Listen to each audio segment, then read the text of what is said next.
అందరు చేపలు పట్టేదందుకు పోయినరు. ఎవరికి శాతనైన కాడికి కొర్రమట్టలు పట్టుకొని వచ్చిండ్రు.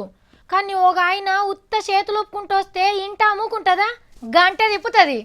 ఏయ్, నువ్వు చేపలు తెస్తావని నేను చింతపండు విసికినా, మసాలా నూరు పెట్టినా, ఏవి ఎందుకు తెలియవు? అందరు ఊరించుకుంటా చేపలు తింటా అంటే మేము మంది మొక్కలు చూడాలా అని మొగని బుర్విక్ షార్ కాస్తుంది.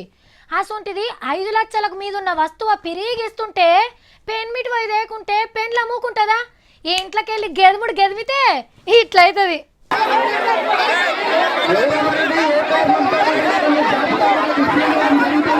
లొల్లి ఏం అర్థమైతలేదు కదా. ఇత్తనాల కోసమో ఎరువుల కోసమో జరుగుతున్న లొల్లి కాదు ఇది. డబుల్ బెడ్రూమ్ ఇండ్ల పంచాది.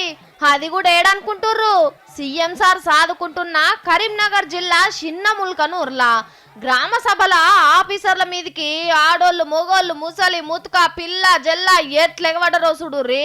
మాకు డబుల్ బెడ్రూమ్ ఇండ్లు రాలేదంటే మాకు రాలేదని రచ్చ రంబోల వేసిండ్రు. పార్టీలు లేవు, జెండాలు లేవు, ఊరోళ్ళంతా ఒక్కటైండ్రు. అన్నా, ఏందో మీ బాధ అందరికి అర్థమయ్యేటట్టు చెప్పే. సగం గుల కొట్టినా మొత్తం గుల కొట్టుకోమన్నారు. అంటే ఇంత కాలిందా మొత్తం కాలించుకోమంటే మొత్తం గుల కొట్టాం. తర్వాత ఒక్కిళ్ళు వచ్చింది, ఆ ఒక్కింట్లో ఉన్నారంటే ఇప్పుడు అన్నదమ్ములు, అత్తగూడళ్ళు, అవ్వాయిలు, అత్తమ్మలు మొత్తం ఎట్లా ఎవరికి పడితే వాళ్ళకు ఇంట్లో లొల్లిలే. ఆగో, డబుల్ బెడ్రూమ్ ఇండ్లతోని ఇంట్లో కొంత పంచాదులు కుడుతున్నాయట.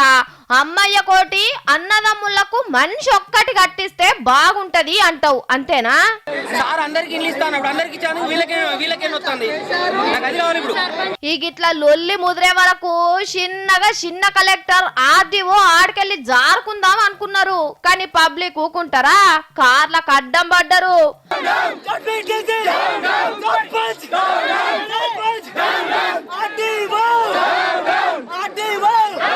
ఆఖరికి ఎక్కువ మంది పోలీసులను పిలిపించుకొని అందరిని గుంజేసి ఊరి పొలిమేర దాటిండ్రు ఆఫీసర్లు. పునాది రాయేసిపోతా అని పైసల మంత్రి ఈటెల సార్ వస్తా కూడా గిట్లనే వేసిండ్రు జనం.